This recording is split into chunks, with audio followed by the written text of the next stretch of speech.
Hello all, welcome to this series where we are discussing the articles of Constitution of India. In today's video, we will be discussing about Article 19. Article 19, if you remember, it belongs to a category of fundamental right, that is right to freedom. Article 19 to 22, these four articles belong to this category of fundamental right, that is right to freedom. In today's video, we are going to discuss only about Article 19. Article 19 also has 6 sub-clauses which we are going to discuss one by one, right? Now, let us start with Article 19 subclause 1. Article 19 subclause 1 gives us 6 fundamental freedoms, right? And please keep in mind, in the original constitution, the number of freedoms used to be 7, but one of the freedom, that is under Article 19 1F, was removed, right, by 44th Amendment Act to the Constitution in the year 1978.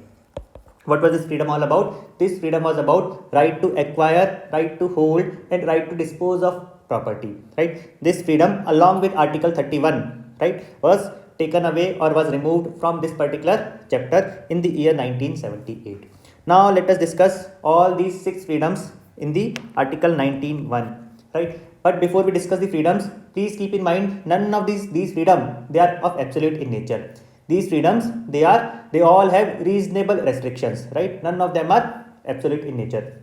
Now the first freedom given is that all citizens shall have the right to freedom of speech and expression, right? The first freedom is about speech and expression. The word speech and expression, it has been given very wide meaning by Supreme Court of India through various of its judgment. Speech and expression basically involves that whatever your thoughts are, you are free to propagate your thoughts. Not just your thoughts, even the thoughts of others as well. You can propagate your thought by speaking, by a picture, by a movie, by a song, by any writing. Through any such medium, you can, express the thoughts, right? Another thing is, even the freedom of press also comes under the same freedom, right? Freedom to or right to remain silent, not to express your views, that is also part of freedom of speech and expression. Supreme Court has even further said that in order to express yourself, you should first be having right information, and hence right to information is also part of freedom of speech and expression, right? So this freedom, right to freedom of speech and expression, is a very broad freedom, right? Because its meaning has been expanded by Supreme Court of India through various of its judgment. Now, under Article 19 subclause 2, we will be seeing that there are certain reasonable restrictions which have been imposed even on this freedom. You cannot, or this freedom is also not absolute in nature. What are the reasonable restrictions? The reasonable restrictions are the sovereignty and integrity of India, the security of the state, friendly relations with the foreign states, public order, decency or morality, or in relation to contempt of court, defamation or incitement of an offense. So because of your speech or expression, none of these things should be negatively affected. Meaning, you should not defame others, your freedom of speech and expression should not cause an incitement to offense. It should not be linked to contempt of court, meaning you should not be asking others to willfully disobey the orders of the courts in India. Because of your speech and expression, the sovereignty or integrity of India shall not be threatened. Because of your speech or expression, the relations of India with some other friendly country shall not be negatively affected, right? So these are the reasonable restrictions which are given under Article 19 subclause 2 itself, which are there for freedom of speech and expression. Moving forward, the next freedom which is given under Article 19(1) is 19(1)(b), that is to assemble peaceably and without arms, right? So all the citizens of this country, they have a right, a fundamental right to assemble peacefully, right? But the only thing you have to keep in mind is that your assembly should be peaceful and without arms, right? There shall not be presence of any arms.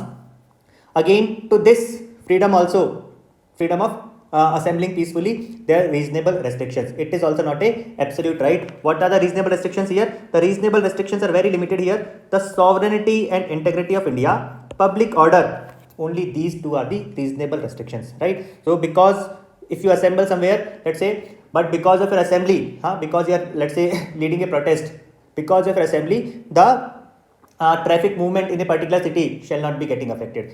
That can be a reasonable ground. Public order can be a reasonable ground for imposing restriction on this freedom, right? So freedom of peaceful assembly without arms meaning you can protest, you can demonstrate, you can strike also, right? Hunger strike is also part of this freedom under Article 19B. Now the next part or next freedom which has been given under Article 19.1 is to form associations or unions or cooperative societies, right? This is also a fundamental freedom under Article 19.1, that is 19.1c, that we all citizens of this country, they have a right to form associations, to form unions.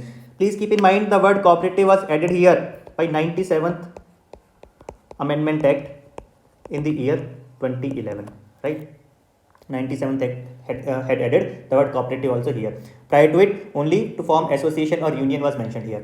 Now, meaning you can, for example, you can start a political party, you can start a company, you can start a partnership firm under this particular right, under Article 19.1c, right? So what are the association? Basically, association is basically a organization where a group of people have opened this organization for their own interest or sometimes for the interest of general public as well, right? So such organization, associations or union you can form, right? And it is a fundamental right. But again, like any other freedom under Article 19.1, this freedom also has certain reasonable restrictions. What are the reasonable restrictions here? They have said the reasonable restrictions are same, the sovereignty and integrity of India. So your organization shall not be such which threatens the sovereignty or integrity of India. Because of your organization, public order or morality shall not be getting affected, right? So you cannot start such a organization which is a threat to public order, right? So these are the only restrictions which are there to right to form association, union or cooperative societies, right? Now the next freedom which is given under Article 19.1 is to move freely throughout the territory of India, right? So every citizen of this country has a fundamental right to go to any part of the country, right? Nobody can stop such a person, right?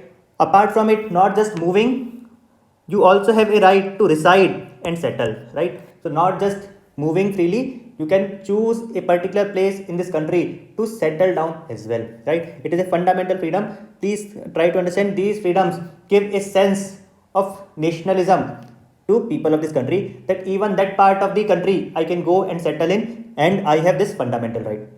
Now, like any other freedom, this right or this freedom also has certain reasonable restrictions. The reasonable restrictions are that in the interest of general public or for the protection of interest of scheduled tribe, government or state can make a law to restrict these freedoms.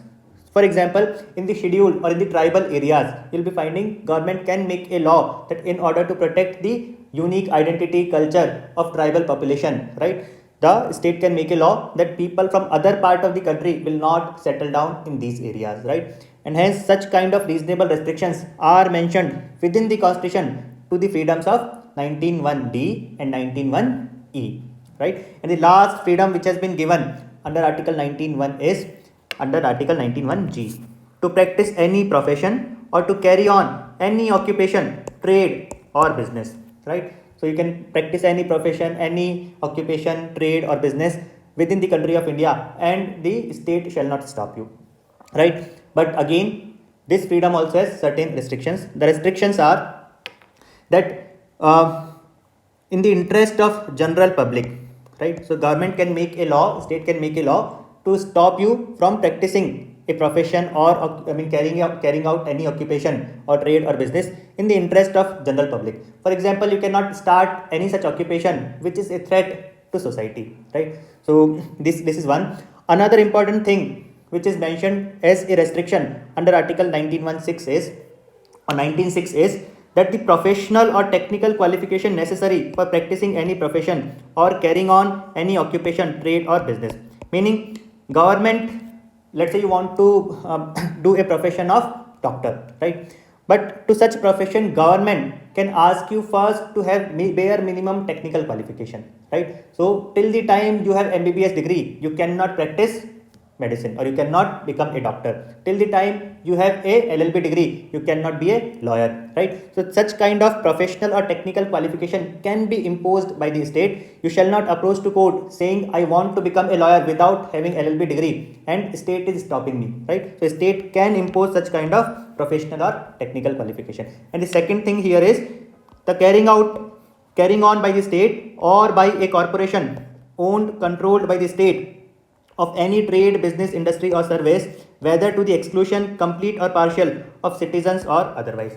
Meaning, state also in our country has a right to do any profession, any occupation, any business, right?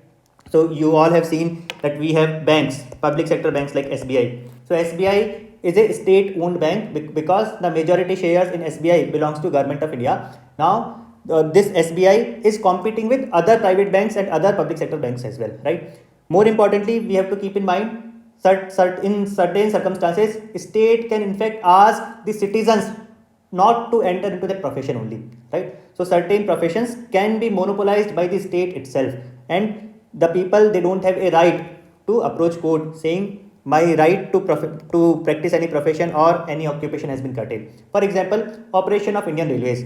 Operation of Indian Railways can only be done by state, not by private players.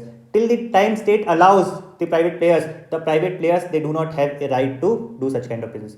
Operation of nuclear plants in India, that is also a monopolized sector.